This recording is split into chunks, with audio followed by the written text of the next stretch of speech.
नमस्कार. माझ्या यूट्यूब चॅनलमध्ये आपल्या सर्वांचे मनापासून स्वागत आहे. ई-के-वाय-सी पूर्ण न केल्यास कर्मचाऱ्यांचे वेतन थांबणार. प्रक्रिया बंधनकारक.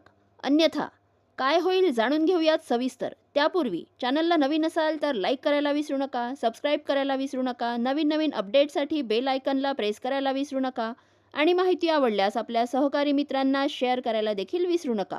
राज्य शासनाच्या सेवार्थ प्रणालीमध्ये सर्व अधिकारी आणि कर्मचाऱ्यांची सविस्तर माहिती नोंदविलेली आहे. या माहितीच्या आधारेच वेतन अदा केले जाते. मात्र काही प्रकरणांमध्ये एकाच कर्मचाऱ्याची दुबार नोंद होण्याची शक्यता लक्षात घेऊन सर्व कर्मचाऱ्यांसाठी ई-के-वाय-सी प्रक्रिया बंधनकारक केली आहे. शासनाच्या परिपत्रकानुसार एप्रिल 2026 ते मे 2026 या कालावधीमधील वेतन मिळविण्यासाठी सर्व अधिकारी व कर्मचारी यांना ई-के-वाय-सी प्रक्रिया पूर्ण करणे आवश्यक आहे. निर्धारित कालावधीत ई-के-वाय-सी पूर्ण न केल्यास संबंधितांचे वेतन रोखण्यात येणार आहे.